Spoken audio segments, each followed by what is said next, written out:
in 2025, it is right and good for all the African countries to drop or remove all the names given to them by their colonial masters. They should drop those names like bad habit. You can't be answering the same name permanently given to you by your colonizers.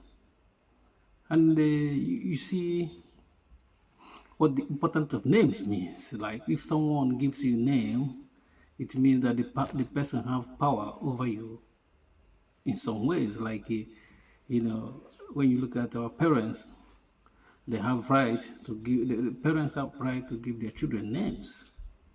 That's what important of name giving. You give names to somebody under you. And it's not like these former colonial masters were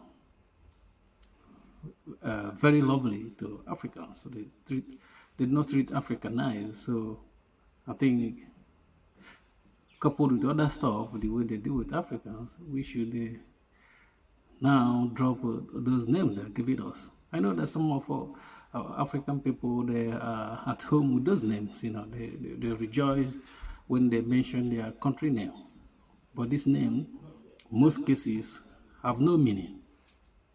Most cases, the name these colonial masters gave to African countries have no meanings. I think it's time for our politicians to sit down and come up with a name that have meaning, that have something to do with Africans, have something to do with our land, our people, not something given to us by the wills and caprices of the colonial masters. You know what I mean? Look at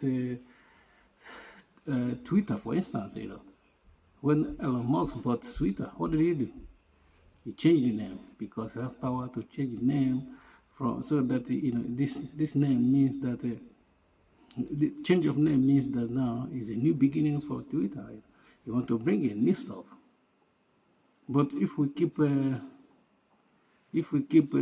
mingling or retaining these names given to us by our colonial masters, it means that we don't want to break away from these bondages we have dealing with our colonial masters and our past.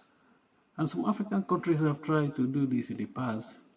We're thinking, this should spark a wave of, change of these names. But, it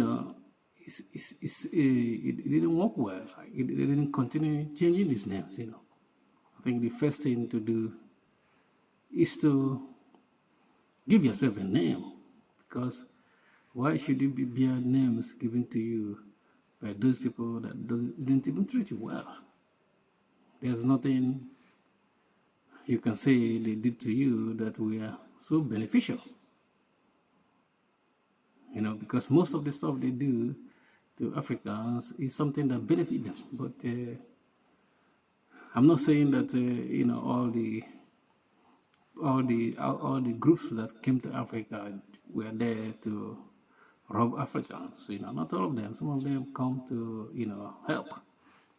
But majority during this colonial era came to take advantage of our people, and we shouldn't retain those names they give to us. We should take it away. And another example of having your own name or your own brand is look at the current president-elect in America, Donald Trump. When the YouTube or Facebook, tried to censor him, they canceled him in a way. He went and found the Truth Social, and so that he can do whatever he wants to say there, and no one can censor him. And this is his own. This is how Africans should start thinking in this way, moving in this direction, not swimming in or pretending to swim in ignorance or not do the right thing. I'm not saying that a change of name should be the only thing our politicians in Africa should do. There's a lot of stuff they should do to benefit Africa, but let them begin with this change of name And so there will be a new beginning, especially in 2025. Happy New Year to anyone that comes across the video. And peace and love. Thank you.